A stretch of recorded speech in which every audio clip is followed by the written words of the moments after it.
Welcome back to Mind What Matters. Good morning, my love. Hello, Nikki. I'm putting my phone on silent. This is how prepared I am. I haven't eaten. No, go. That's fun. I haven't. That's real fun. Brushed gonna be my feisty? hair. I haven't. Your hair looks great. I haven't brushed my hair since we had the Gracies this week, the Gracie Awards, and I have not brushed my hair since that night. Good God, that's impressive, dude. It's Thursday. That was Monday. Wow. Everyone, Nikki DeLoach, everybody. You guys, just keeping it classy over here all the time. It's what I'm here to do. Is just keep it classy. Well, you look hot. You look hot, and Thanks, I am honey. not. I'm riding the Hot Mess Express big time right now. In fact, can I get a choo for how hard? So my child is graduating on Saturday. We have baccalaureate Friday. All of a sudden, I'm like going, where is his graduation poster? Everybody in Nashville, I don't know if they do this in LA, but like everyone creates these graduation parties. Like I swear it's like a bar mitzvah or something. It's the most overdone thing I've ever seen. And you have to have a poster of your kid with like him in the center, her in the center, the school, the mascot, the colors, like all the stuff on this gigantic poster, which I spent 3 hours, 3 hours making, right? I'm like, where the hell's the poster? Literally, I go to my inbox this morning and I put in like the name of the company, Zazzle. I am shouting you out poorly. Just for no apparent reason whatsoever, they canceled the order. So No. Yes. So obviously this is like total, not a big problem in the grand scheme of things, but like, I don't know what I'm going to do. I think I'm just going to tell my son I love him and that's got to be enough. And listen, the end. I have feelings around this whole thing because I don't know about the posters if we do that in LA. I just don't know. But the parading, the parading of like, these are all the amazing schools that our children got in. Like, part of me is like, of course you celebrate that. Your child worked so hard. That's incredible. Something like I've been celebrating hunters, the college hunters getting into no since kidding. the day No kidding. But suck it. Everyone, my child's going to LA for 4 years, so Nikki gets him. That's why she's celebrating. Make no mistake, it has nothing to do with the Pepperdine situation. She's just gloating. I'm also really proud of him. I guess I come from the background of like, growing up in my small town, my grandmother and my mother did something really smart. When I was competing in all of these things and winning awards, they said to me, when we return back to Blackshear, we're not going to talk about the trophies you won, the accolades you got. We're not going to talk about them. If people ask about your weekend, you just say, we had a great time. It was a great experience. And you know what? It was such a great lesson because number one, I never had to deal with girl jealousy. I never had to deal with that stuff that happens growing up in between girls. But then also I didn't attach it to my like worth. Yeah. And also, I feel bad for the kids that maybe didn't get into the college of their choice or maybe whose family can't afford for them to be able to go to a Pepperdine or Stanford or this or any college, honestly, right now. So not that we shouldn't celebrate the children, but like the big parade of like, look at what these specific children have done. I just have mixed feelings about it because of all the kids that don't get that opportunity. I went to I went to community college, and I think it's a good point. So I don't know. I just feel like, yes, we celebrate, but like, do we have to have a parade? I don't know. Well, in this case, do we have to have a poster? Maybe not.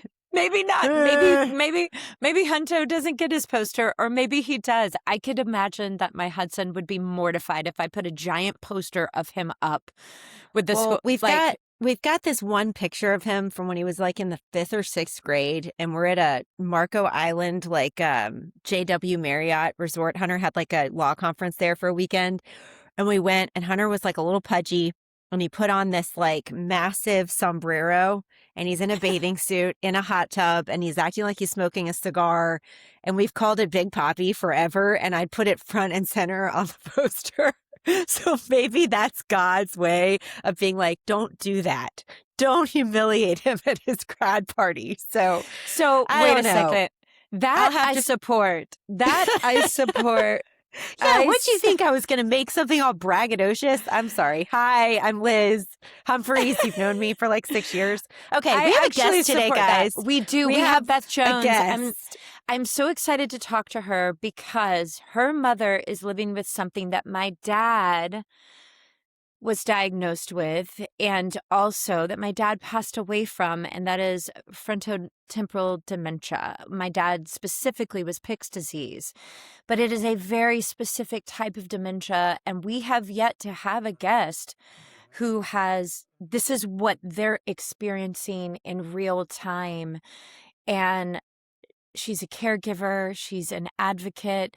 She started her own podcast. I'm going to let you read her bio, but I'm really, really excited to talk to her today. Okay. Beth Jones lives in Lancashire in the northwest part of England. In February of 2024, her mom was diagnosed with early-onset frontotemporal dementia at the age of 65 when Beth was just 34. Alongside the emotional and practical impact of her mom's terminal diagnosis, Beth found herself battling overwhelming feelings of loneliness and isolation until she came across an online blog written by another daughter documenting her own mom's journey with FTD. And for the first time, Beth felt seen, understood, and less alone. Man, Beth, so been there. Inspired by that connection and wanting to do the same for others, Beth launched her podcast, FTD, Navigating the Crap, in March of 2025. Perfectly named. Season 1 documented her own journey navigating her mom's dementia through honest and heartfelt conversations about the realities of the condition, not only for the person diagnosed, but for the loved ones around them. From early symptoms and behavioral changes to appointments, diagnosis, and everything in between, Beth openly shares the thoughts, emotions, and challenges that come with it all. In Season 2, her podcast expanded to include a range of guest voices, with Beth speaking to people who have experienced dementia from personal, professional, or combined perspectives. These conversations offer insight, shared understanding, and a broader look at how dementia impacts lives in different ways, creating a space for connection, learning, and support. Beth, welcome. I bet you thought you were never going to get to talk. Hello. That was my fault for such a long-winded bio there. No, take all the time hot you need. Air. Beth, thank you so much for coming on today, and also thank you for your advocacy specifically around FTD. Yes. One of the first questions that we like to ask is, because this is a podcast, Mind What Matters, and we mind all things caregiving, but also what matters most in life. So we start by asking, what matters to you today? It's a difficult one because it has changed. It's my mum's diagnosis. So right now, the thing that matters to me is time, and time that I get to spend with my mum. Because, of course, FTD, dementia, it's progressive, it's life-limiting, and time is precious. And I think I only realised that after my mum's diagnosis. So for me, it is definitely time that matters the most to me at the minute. Yeah. I think time is our biggest commodity. And Liz and I have actually talked about this. My dad's diagnosis, the diagnosis with my son, it changed the trajectory of my entire life.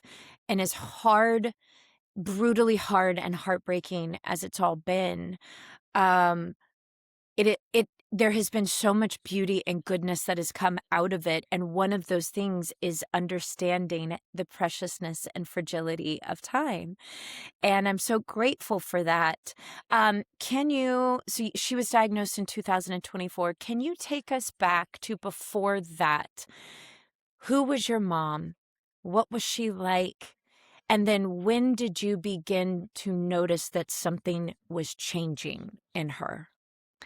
Yeah, so my mom was amazing. I know everybody probably says that about the mums, but she was. Like, she was one of the most kindest people you could wish to meet. Like, she would give you the clothes off her back. But as well as being such a kind-hearted woman, she was also hilarious. Like, she was the comedian.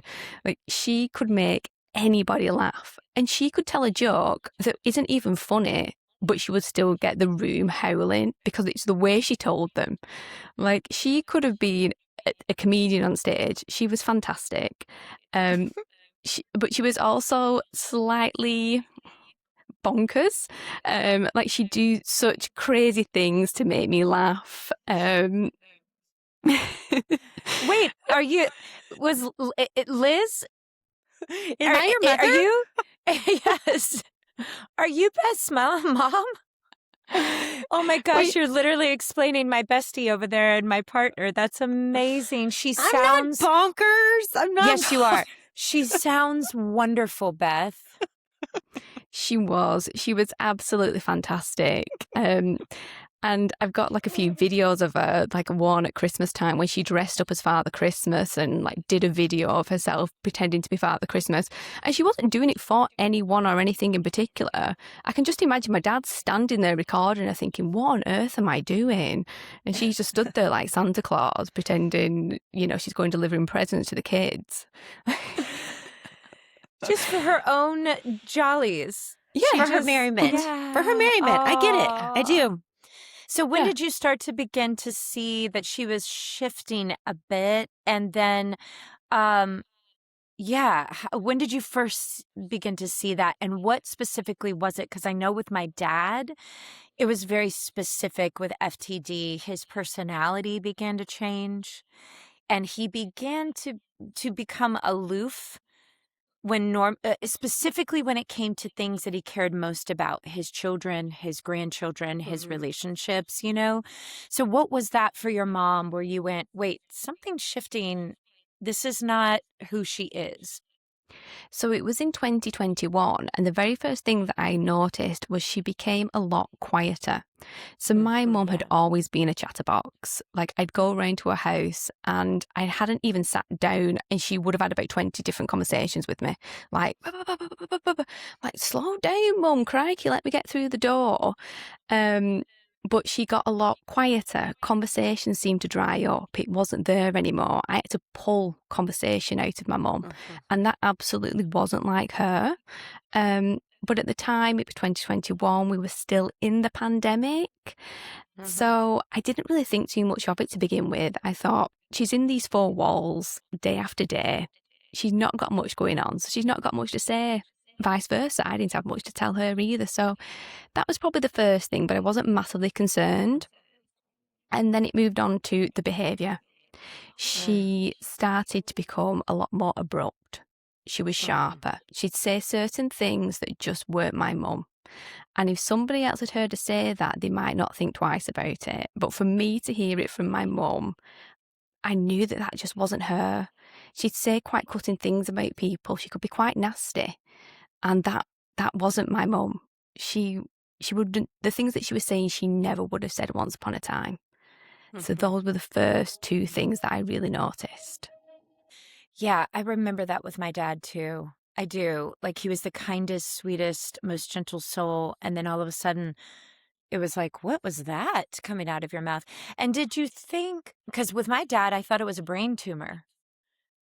I was convinced that he had some kind of brain tumor and we needed to go get him checked out and never in my life did I, because my dad was even younger than your mom. And so I never imagined that it was FTD. So where did you begin in that diagnostic process?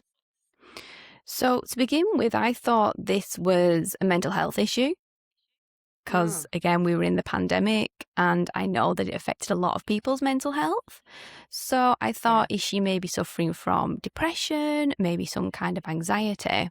So that's where I kind of initially fell. And I remember speaking to her and saying, Mum, you just don't seem yourself. Is everything okay? And she'd say to me, I'm fine. It didn't matter how many times I asked her. It was always, I'm fine. And my mum, I don't know about your dad, Nikki, but my mum never acknowledged there was anything wrong with her. Never at any point I would say to my mum, I think there's something going on here, Mum, and we need to get it checked out. You're doing certain things that aren't you. I'm really worried about you. No, I'm fine. There's nothing wrong with me. There's nothing wrong with me. I am fine. And I can't say the word, but I can sort of pronounce it, and then maybe one of you knows it better. But there was actually just a post the dementia therapist did yesterday about what we're talking about. It's called anosognosia. That's probably not how you say it, but it's like ANOSOGNOSIA. Now, why they make a word like that for people with dementia, I mean, they have a good sense of humor, but it basically means that the person may not be able to recognize or understand the changes they're experiencing.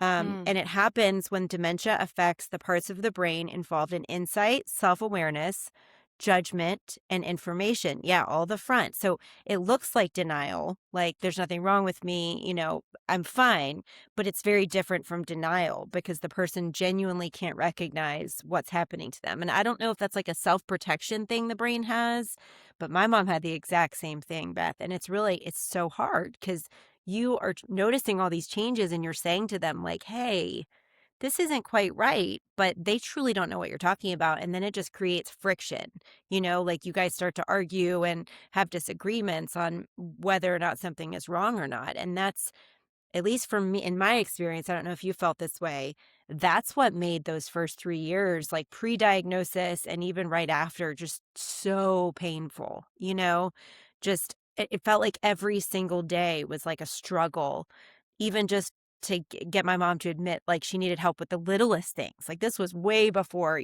major health help was needed. But, tiny things like, hey, did you get your oil changed? Yeah, oh, yeah, I did it. And I'd be like, well, are you sure you got your oil changed? And I'm trying to find ways to ask her appropriately. Like I would do it like 3 different times throughout an afternoon, let's say. And she'd be like, sure, sure, sure. But then I'd see the sticker on the top of her car and it would not, like it would have been 6 months prior or something. And so like, I'm not proud of this at all. I did not handle it the right way because I didn't know any better at the time. But I was like, what if we just call? What if we call the mechanic? There's this little place right up the street from my house that I always had her go to. I was like, what if we just call Lawson's and like see when the last time your car was there and see what they say? And if they say it was last month, awesome. And if they say it's been 6 months, you should probably go in, then I'll do it for you. How about that? It would piss her off so bad, but like, of course, every time the guy would be like, nope, hadn't seen that Volvo in a year, But I think it's what you're talking about makes that whole phase at the beginning so hard. And so few people talk about that. Everybody talks about like, oh, when the memory really starts to go and they forget you and it's sad and you're caregiving full, 24/7. But what you're talking about is like the worst. It's the crux of it, because it just goes on for like 5-7 years. And I think for me, nobody else could really see it to begin with. I don't know if my dad did and he was a little bit in denial. Whereas me, I could see it and I could see there was something wrong with my mum and I started to like voice my concerns to people. And I heard several times, well, I saw her the other day and she seemed fine to me. Fine. And I kind of got to the point where I started feeling like, is there something wrong with me? Like, am I, like, genuinely, I was like, right, well, nobody else is seeing this. So am I just going after something that's just not there?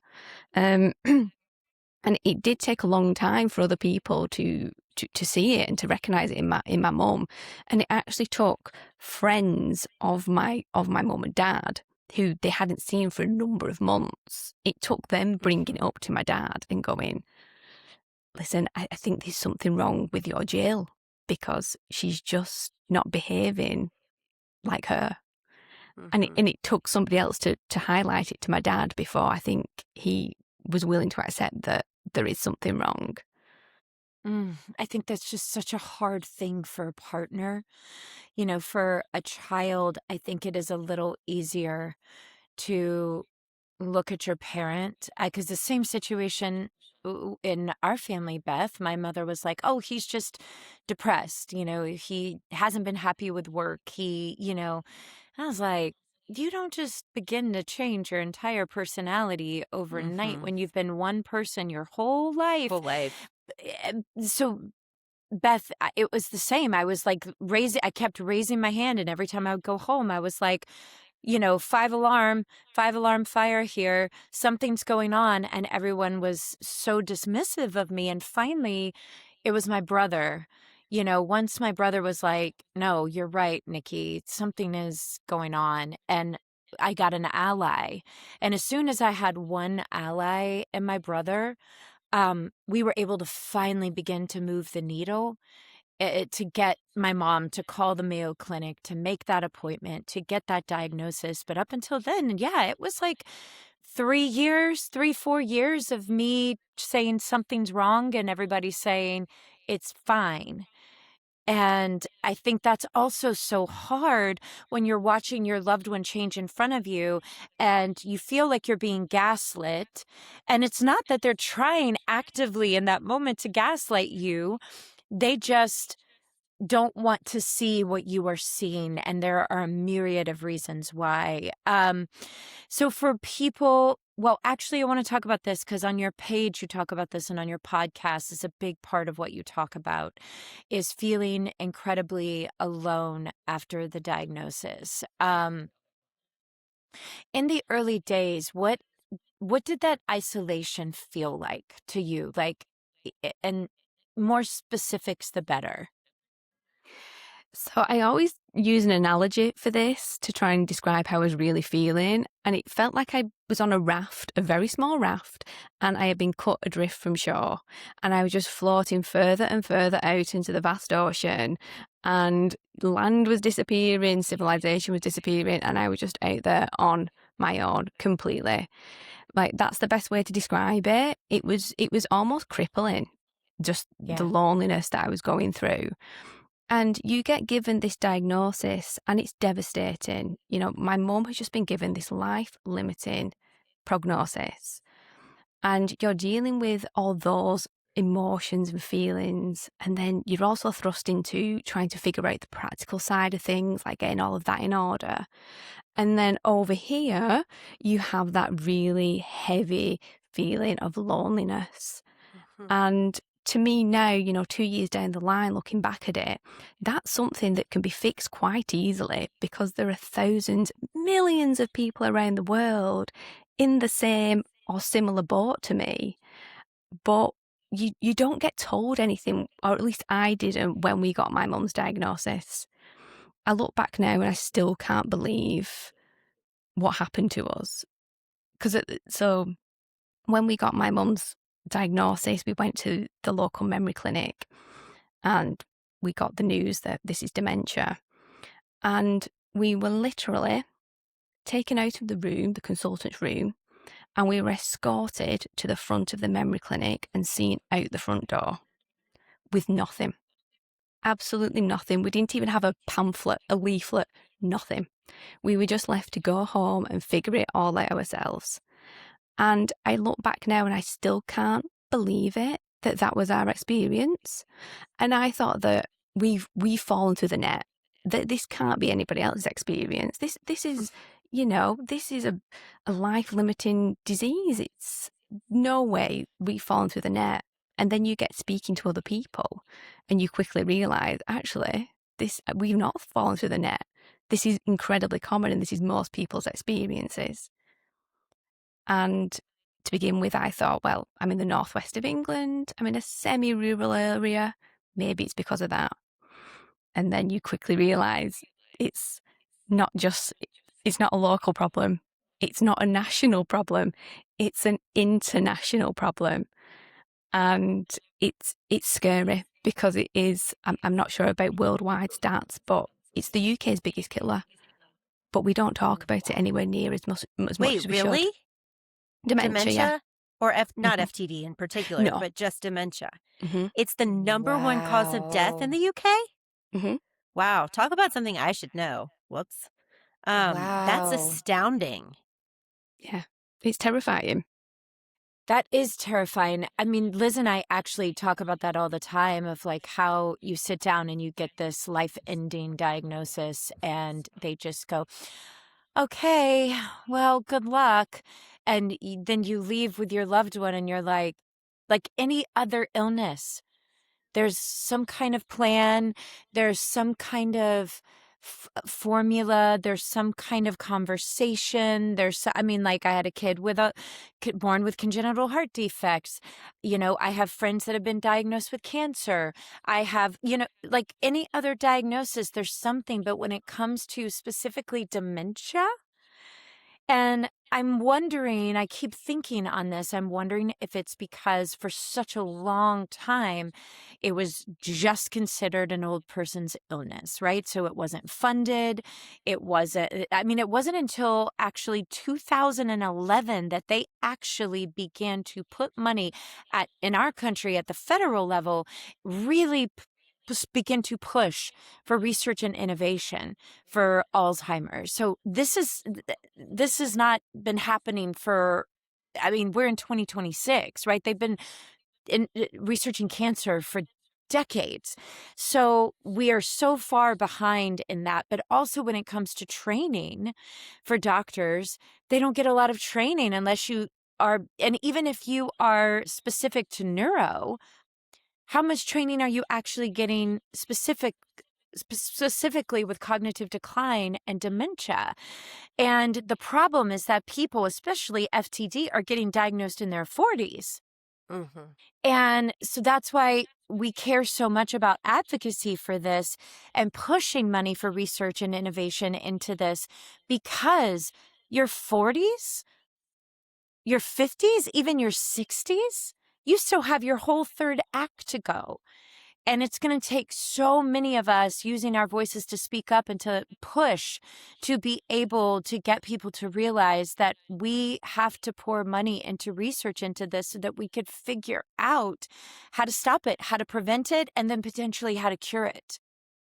Beth, what was your experience after? So I love asking this question because I feel like listeners can so relate to this, whoever is listening. If you've been given a diagnosis of something, when you walk out of that room and you're with your loved one, what is that like? What was that moment like for you and your mom? Were you was your dad there too? Was it the three of you? Walk us through what the rest of that day looked like. So I'm an only child. So in that room, there was me and my mum and my dad.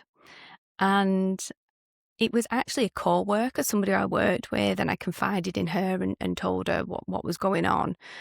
And she said to me, on that day, make sure you do something nice afterwards. Regardless of what the diagnosis is, do something nice. So I planned for us to go to a local garden centre afterwards and get just coffee and cake, tea and cake. So we came out of the memory clinic, but we were in there for 2 hours. So by this time, the little cafe had closed, unfortunately. But I phoned my husband, and God bless him, he ran off to the shop and he bought a range of cakes and he brought them back home. And I said to my dad, I was like, we're going to go back to my house and we're going to have cake. We're going to have tea and cake. So we drove to my house, but on that drive, I just remember sitting in the back seat of the car and I just felt numb. Mm-hmm. I felt completely and utterly numb. Like, I didn't cry. I didn't feel upset. I didn't feel angry. I just felt numb. And then we got back to my house and my husband had put the cake on the dining room table and we all sat down and he made us all a cup of tea and we just sat there and we didn't really speak. We didn't really say anything. Me and my dad were just almost like stunned into silence. But my mum, she was tucking into the cake. It was like she'd just been diagnosed with the common cold. It went completely over her head. She didn't realise the gravity of of the situation. She didn't grasp it. And it was numbness. It was total numbness. I think that lasted for about a week or so. Isn't it great in a way? Like, I literally can't express my gratitude enough for however God made our human brains, because when it really gets hard, it's like we all just have this oh shit handle that we get to pull and it just lights out, like your brain just goes out of office or something, you're just not really present for whatever it is that's happening in your life that's so traumatic. And I think it gives our bodies like a way to cope and like almost let it sink in gradually, because if you were to try and take in news like that all at once, it's like how does anybody process it, um it's a gift. It's a gift in some ways. So what about the next weeks and months after that? Like, what was the first year look like? What was it like for your family? So because we had been given no information whatsoever, I am one of those people where I need to know everything. I need to know everything. I need to know things inside out. So I immediately went online and tried to look for information about this disease, learn more about this disease. And I didn't realize either until we got the diagnosis that there was no cure for dementia. Like, I did not realize that. I thought, we put man on the moon X amount of years ago. Surely we can fix dementia. And then it was at that point that I kind of started to learn that actually, no, there is no cure. And I feel like then that after the first couple of after the first couple of weeks, after the numbness wore off, that's when the loneliness hit. And I'm one of those people who loves community. I look for people who are thinking the same thing as me, feeling the same thing as me, going through the same thing as me. And I went on a lot of the charity websites that we have here in the UK, and they're all incredible. The dementia charities here are absolutely incredible, but I couldn't really relate to any of the stories that were on there, because a lot of them were being told by the people living with dementia. Whereas my mum would never be able to do that, as she didn't recognise that she had dementia. So I couldn't really relate to any of them. And then it was only when I found the blog by another daughter whose mum had FTD and documented it that I finally felt seen. But yeah, that first year, it was literally like lurching from one disaster to another, to put it simply.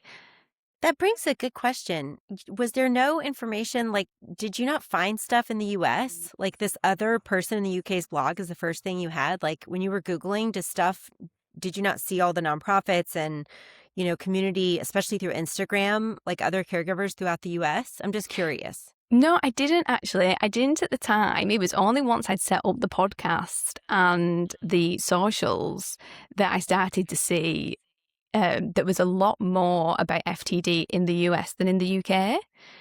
And it was literally only once I'd set up the podcast and the social accounts that I started to see that.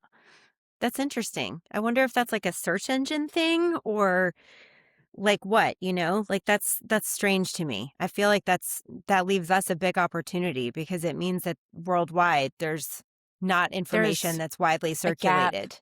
Yeah, there's a gap for sure. That is, it's good to know, because obviously the more of us worldwide who learn and educate ourselves and know and come together, there's powers in number inside of this.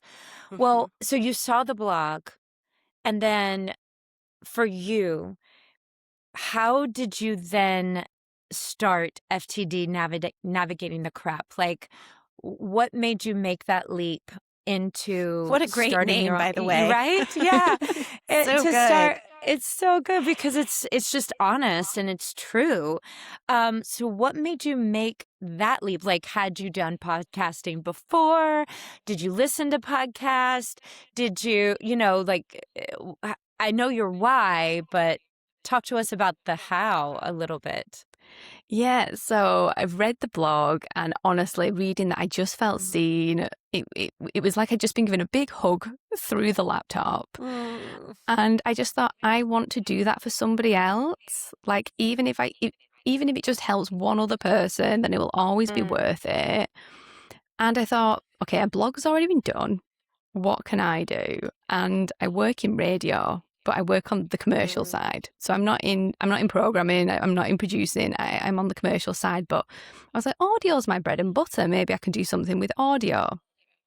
And one of my good friends, she is a podcast producer, but she specifically works on children's audio. But I reached out to her with my idea and was like, I'm thinking of doing this, but I have literally no idea what to do or where to start. Can you give me some tips? And she just messaged me back and was like, oh, I'll do it with you. We'll sort it. We'll do it together. Aw. I'll help you. So she came round with, yeah, bless her. She came round with a microphone and we sat at my kitchen table and she was like, just talk. And I did. I just sat at my kitchen table and I just started talking into this microphone. And she'd prompt me every now and again with a question. And yeah, we recorded season 1 over a number of months. And it was like therapy. Mm-hmm. After each session, like it was heavy and I felt drained, but it also felt like a weight had been lifted just by talking about it and getting it off my chest. It felt like a real weight had been lifted. And then we released the first season last March, so March 2025. And I couldn't believe some of the responses I was getting. It was like, oh my goodness, you could have been telling my husband's story. You could have been telling my mum's story. And that's when I thought it was worth it. It was worth it, you know, because it was scary. You know, I'd never done anything like this before. I'd never put myself out there before. Like all my socials are private.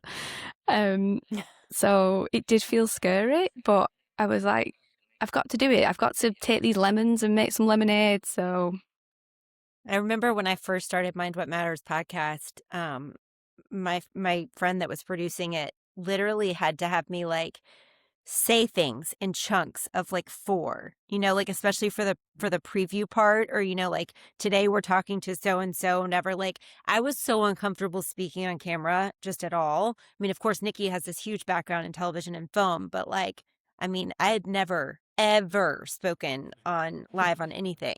And I mean, it was truly hilarious. Like, I can remember sitting there with like a piece of paper and, you know, like reading from it, being like, today we are talking to, and he'd be like, no, Liz, look at the camera. Don't look at the paper. And I was like, I can't do that. Like, I can't remember more than like 5 words at a time. You know, like, I'm a caregiver. My brain is mush, you know, I'm just barely holding on right now. But when I started it, it was from the same purpose, you know? I mean, it was sort of selfish, more selfish than yours, actually. I was the one drowning and needed to find some people to talk to because I couldn't even get my own family to understand how I was feeling. It was just so isolating and so terrifying to be able to think that slowly over the course of your loved one, forgetting who they are, you're losing yourself, you know, and it happens so slowly. It's not overnight, and it's not even over the course of a week or a month or even a year. It takes years for it to happen.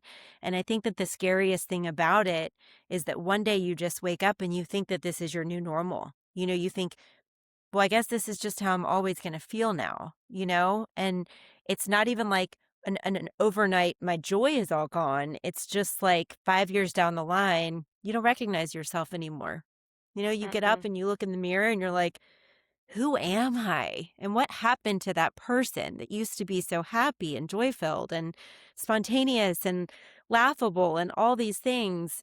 It's just gone. And I think the most terrifying part of it, when you're really in it as a caregiver and you know that you've got, you know, a long way to go too, is that you just feel like it's always going to be that way. You think it's never going to change.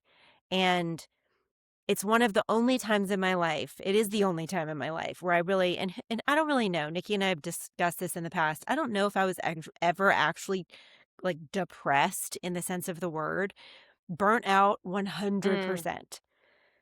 And I've said I was depressed in the past, even in other podcasts, but the more I've thought about it, the more I've reflected on it, I don't know that that's what it was. I think it's just that I couldn't continue to be alive with the amount of weight that was resting on my shoulders.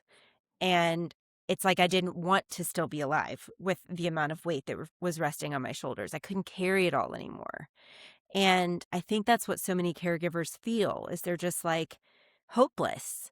They're hopeless that they're never going to feel happiness again, that they're never going to feel joy again, that they're never going to have that belly laughter that erupts. And it's just like, takes over you. And for me, at least before my mom got sick, I was always so much that person. I mean, like what Nikki was describing, I might have been your mom. Like, I just had this insatiable zest for life and was so, I don't know. I mean, it was really tough to get me down. And I'd been through some bad things in my childhood for sure. I mean, I don't know how I came out that way. I mean, I think it's just a gift. Maybe God gave me resilience, perhaps. But I just lost it. And I don't know where it happened. And I think that's what so many caregivers feel. It just happens somewhere around year 5 or 7. I'm not sure which, or somewhere in the middle there. But it's really hard. And I think, you are so much smarter than I that in year 1, you just got after it. And we're like, hey, I'm doing something about this now. I mean, I waited so many years. I waited 8 years before I found anybody else to help me through. And you're right, it makes all the difference in the world. It's such a different experience when you have support and you have community. It's not even the same. You're finding yourself, it's like somebody turns on a light switch and all of a sudden you've been walking around in a dark room and for the first time you're able to see and understand. And it's just game changing. I'm so impressed with your foresight. Is that the right word? Your ability to just know what you needed to do and then you just did it. How has it been going? Like how's the second year been? Like who are the types of people you interview and what have you gotten out of it? What do you think you've gotten out of the most from the podcast? So season 2, I spoke to, so in the UK, we have a charity called Dementia UK, and they have Admiral nurses, and Admiral nurses are nurses who specialise in dementia. So I had an Admiral nurse on who specialises in children and young people. So she helps families very young, it's usually young onset, where there are children and young people in the family. So she helps those children and young people to navigate life with a parent living with dementia. Wow. It was incredible speaking to her because it's one thing going through this as someone in her mid-30s, but I cannot imagine dealing with it as a child or a young person. Like, it's confusing enough for me. How would I have coped when I was younger? Like, I just don't know. So it was incredible speaking to her. I've spoken to other people who have been affected by FTD. I spoke to a lovely guy called Lucas, whose ex-wife, she was diagnosed at 36 years old. And brutal. Yeah. And that's the other thing, that it just goes back to the education again. Until you're in it, people don't realise that dementia can affect anybody of any age. And that's another reason why we need support. We need awareness. We need big awareness drives, because people just think people hear dementia and they automatically think somebody who's elderly, someone who's had a lovely long life and is now just forgetting things in their old age. But it is so much more than that. But the average person doesn't know until it touches your life. You just don't know. Just now you just said, I think in your accent, you were saying touches your life, but it totally sounded like in American, like English, our English, torches your life. And I was like, it really does both. It does both. I was in my head going, which one did she mean there? But then I was like, I mean, hello, it means it's both. Yeah. One of the things we talk about a lot is obviously this being a podcast for caregivers at the core. Where do you put your own needs in all of this, right? Because it's so easy, like Liz was saying. I think part of the thing that happens is you begin to lose yourself inside of it. And it especially happens really easily, because both of us have children. So we're navigating children and also navigating a parent. And between the children and the parent, your needs just go right out the window. And the next thing you know, you wake up and you're like a shell of who you used to be. And you don't even know where to begin. And grief has taken something from you every single day. right? Mhm. So where have you been able to place your needs inside of this, and what are you learning on that journey? So I am not my mum's full-time caregiver. That is my dad. So I do get breaks. I do get time to come away and look after myself. And this might sound selfish, but I've kind of always thought it's the old saying, you can't pour from an empty cup. You do need to fill your own cup so then you can be there for your person in the best way. You can show up in the best way as a caregiver. Now, it's very easy for me to say that and do that because I'm not my mum's full-time caregiver. That is my dad. But I always, always, always, whether I'm guilt tripping myself, I'm doing something nice for myself, I always try to think, what would mum say? And mum would always say, look after yourself. Do you know what I mean? My Yes. happiness was always my mum's happiness too. Like, she was such an empath when it came to me. When I was happy, she was happy. When I was sad, she was sad. And I know that she'd be really upset with me if I wasn't looking after myself. Absolutely. She would be angry with me. She'd be like, I didn't raise you like that. You've got to look after yourself, because if you don't, and you get down and you get sad, I'll be down and I'll be sad. So that's what I always try to think of. At every stage, I always try to think, what would mum say? What would mum tell me? And That's I know really she'd want me to look beautiful. after myself. That's really good That's advice. also That's Go ahead, also Liz. really tricky when they get further into the disease and then they do want you all the time and they make you think they're going to end your life unless you're spending your life on them. That can so backfire, because my mom was the same. In fact, the only thing she ever told me the whole time I was growing up is never come see me in a nursing home. Just when the time comes, throw me in, lock me up, throw away the key. The only thing she used to say was, bring me good booze in the home. Just bring me good booze, drop some by. And she wasn't even like a huge drinker, but like when she would refer to her days for like when she had to go to a nursing home, because her own mother had to go when she was very young, and she made my mom's life just utterly miserable. And she would like go out every day and buy jewelry, and my mom would have to like take it all back. And I mean, it was bad. It was really bad. And I think that because of that experience, she never wanted that for me. But then when she got further into the disease, it was like, you better be here every day. And It if you're got not, super tricky. I'm Yeah. going to tell you that you weren't here. I mean, she couldn't remember what she said 5 minutes ago, but God forbid I take a week vacation with my children. She would think that I had abandoned her for years. Like, Yes. you've never come to visit me and ever. And I'm like, well, except for every day. But yes, you're right. I went to the beach for Memorial Day, Mom. Sorry, But yeah, watch out for that one, because I think if you're listening to this and you're going, okay, just look out for myself, just look out for myself, there might come a time at which you stop doing that. And if you find yourself there, just know that it's totally normal. And we've all been there. And at some True. point, every single caregiver, whether you have the best intentions for yourself and you try and do everything right, it doesn't matter. You're just going to wind up there at some point. I hope you don't last as long there as I did, but Yes. it's just hard.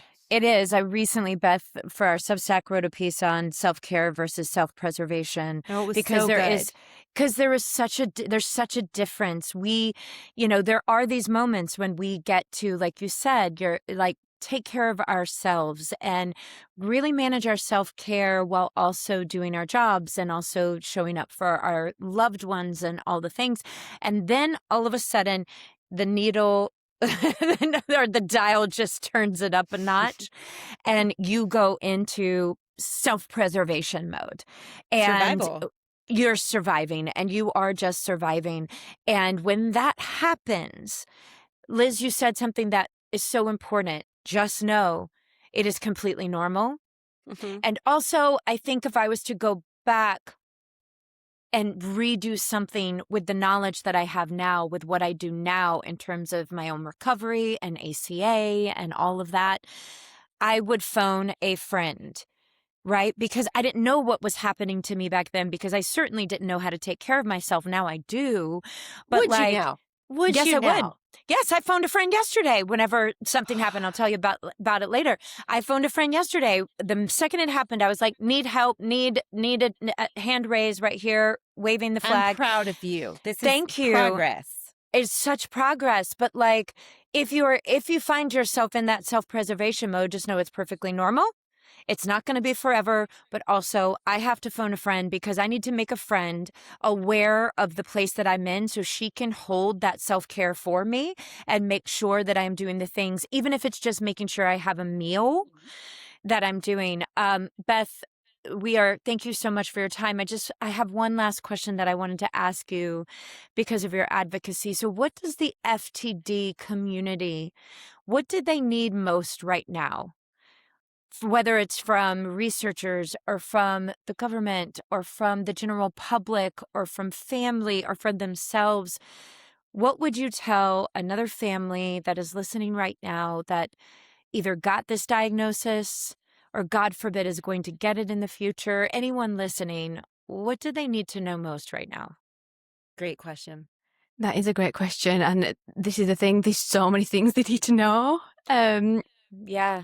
I think number one is my mantra, you are not alone. Please don't think you're alone in this, even though it might feel like it. It's incredibly hard when you've just received such an awful diagnosis, but please try to think practically. Think about your legal power of attorney. Think about future planning. Think about care. Please don't do what we did as a family in that first year, just lurch you from crisis to crisis. This is a progressive disease. It's only going to get worse. Put things in place now so that when they do get worse, it's a little bit easier for you. Because we didn't. We waited until things got bad and then we tackled him. Whereas now, if I could rewind, I would have put things in place far sooner. So please do that. I know it's incredibly hard when you're in the thick of it, but please do that. That's great advice. Great advice. Yes, I agree. I mean, I've lived in an existential crisis my whole life, so I have no problem doing those things because I'm always like, well, something bad's going to happen. Like, we're all going to die. So like I would say I am not the normal person inside of that. I think I've redone our will and like trust. We're about to redo it again. I think we've redone it like 5 times. My husband is like, really? And I'm like, oh no, really? I've changed my mind about some things and I need them to be in order. But I think for the majority of people, they don't want to touch it because it makes them think of like, oh, one day this is going to happen, but it is going to be so bad if you do not begin to handle these things and put things in place. Because on top of the crisis and the grief and everything you're already navigating, it is going to be a whole dark cloud over all of it. And it's going to get exponentially harder as they go further and further into the disease. It is such great advice. So Beth, one more time for everybody, where can they find you? So you can listen to the podcast wherever you get your podcasts. And then I'm also on Instagram, FTD Navigating the Crap. And I'm also on TikTok, but I spout a load of rubbish on TikTok, so please feel free not to follow me on there. And then I'm also on Facebook, but I'm only teeny tiny on Facebook, but I'm trying Facebook to be more engaged and fly the Facebook flag. Yes. I can't even get into my Facebook. I can't either. I haven't been for like 4 10 years. years. 4 years. Can't get into it. It's like don't want to. Literally don't want to. Nope. I've had more marketing people tell me like, your nonprofit really ought to be on Facebook, and I'm like, yeah, take a number, buddy. It's not happening. Yeah. There's no number to call. But either way, you are on Facebook and they can find you there. Beth, thank you so much for your time today. Thank you. And this was awesome. You are also not alone. We are also here for you. And we would love to help you begin to advocate and spread the word in the UK. Please let us know how, okay? Yeah. Thank you so much for having me, Nikki and Liz. Honestly, it's been incredible speaking to you. Thank you. Sending you so much love and always sending reach you a out. huge hug. We are here. Oh, thank you. Thank you, everyone, for listening today. Bye.